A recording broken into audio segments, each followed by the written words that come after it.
Well, here's a no-brainer. Oregon became the first state in the country to roll back their decriminalization of illegal drugs. Welcome to Azimuth Podcast. I'm Barrett McNabb, and I'm with me is my beautiful wife, Kimberly McNabb.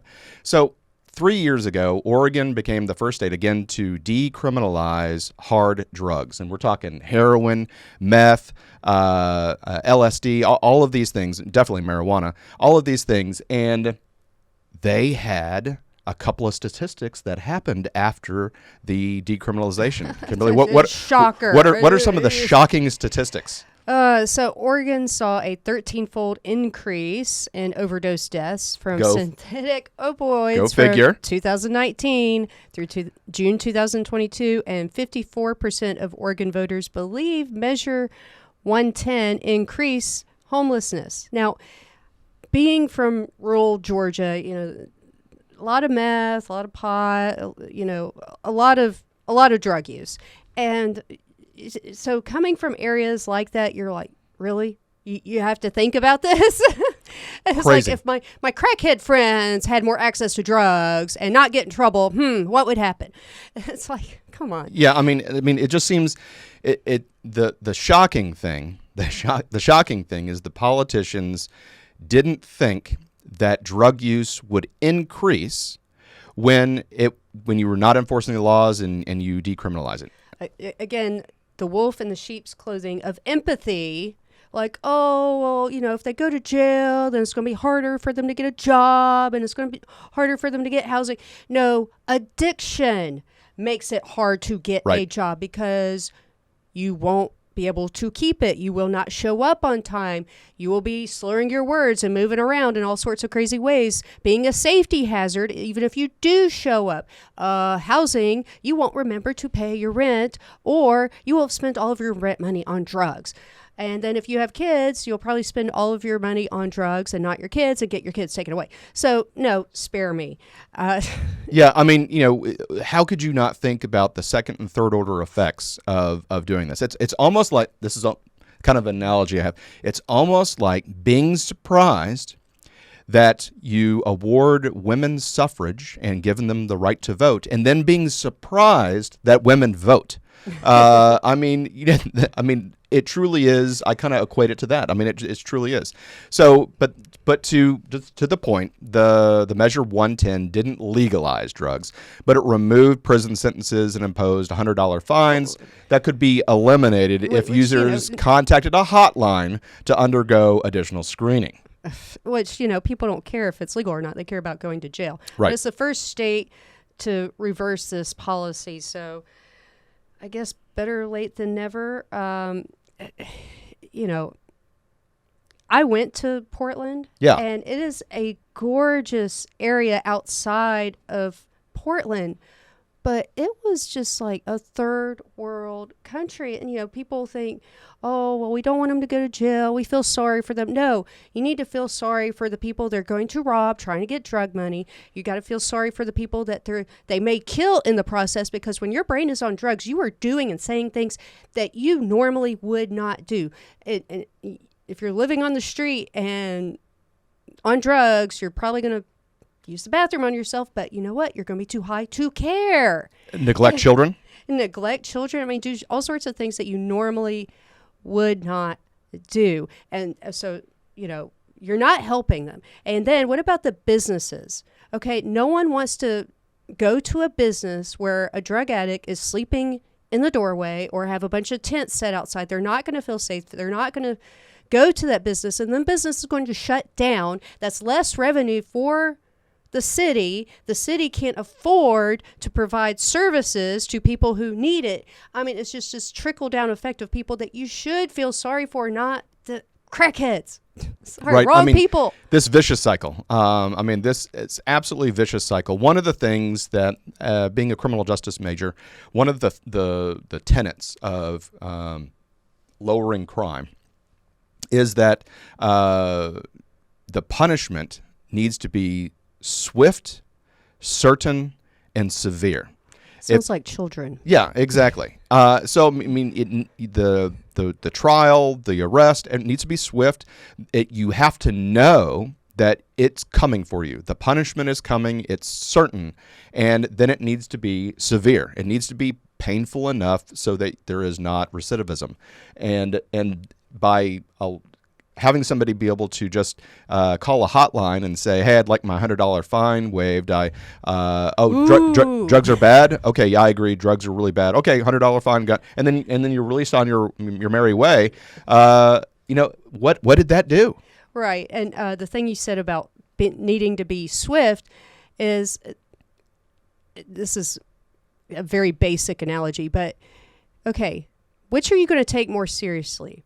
A diet you have to do today or Monday? Well, guess what? We all say Monday never comes, right? So justice never comes for the crackhead. But, people, drugs don't just affect the families, which it does. It affects the businesses. It affects tourism, another revenue for the cities. Right. So,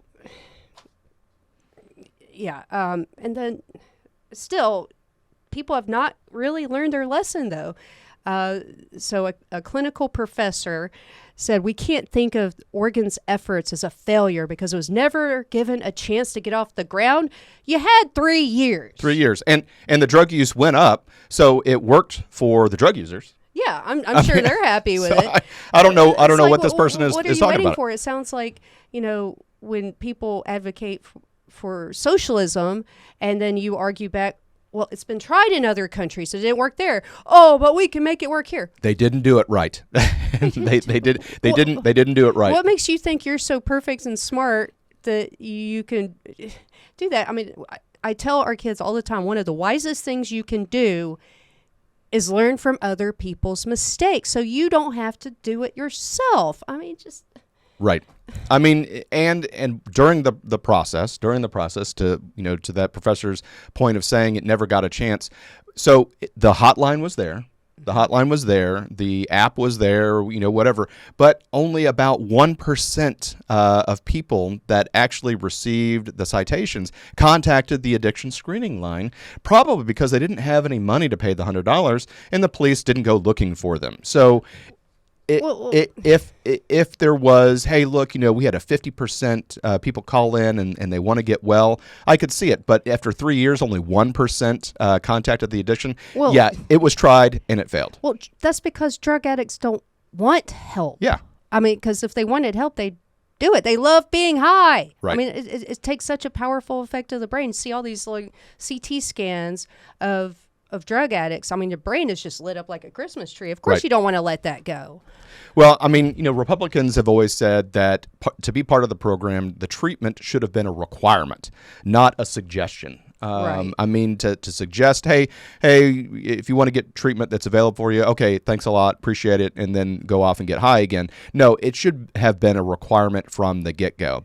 Yes, and now we all know people who have actually been to rehab and then have to repeat it. It has to be an effective rehab program. Sure. And just like therapists, maybe a third or actually do a good job. I mean, so not all rehab programs are going to be truly effective, but, also it's better than shooting up right. and not being forced to go to rehab at all. But typically faith-based rehabs tend to do better. AA even advocates for admitting there's a higher power than yourself. And also, I've heard former addicts say, I realized I needed to do this when I stopped blaming other people for my problems. And I think one reason why we live in a culture where drug use is going up is not only do they sing about it in rap songs and do movies and downplay it in movies and all that happens, but also we're teaching this Marxism, victimization mindset in schools and in our culture. And so, nothing's really our fault. Can't be my fault. I'm fault. a good person. America's bad. Why try to help it anyway? And go serve a bigger purpose. There's no God. Why serve a bigger purpose outside of myself? This makes me feel good, so I'm going to do this. Right. But anyway, So they changed the law. They changed the law, and so now possession of illicit drugs is a misdemeanor, punishable by 6 months in jail, while encouraging the authorities to refer people to treatment. It also there's a little bit of a carrot there as well. It also allows for possible record expungement upon the completion of the treatment, which I think is a good thing. I mean, yeah. So it's a step in the right direction. Hopefully it will work. That record expungement should appeal to the sympathetic vote. But yeah, a Republican Senate Minority Leader Tim Nobbs said Measure 110 was not what Oregonians thought it was going to be.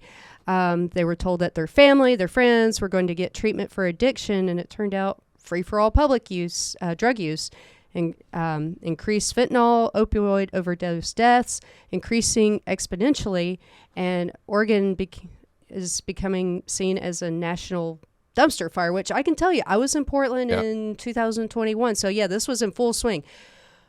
It was pretty bad, which is such a shame. It's like just gorgeous scenery, waterfalls outside of the city, and then, oh my God, get me out of here.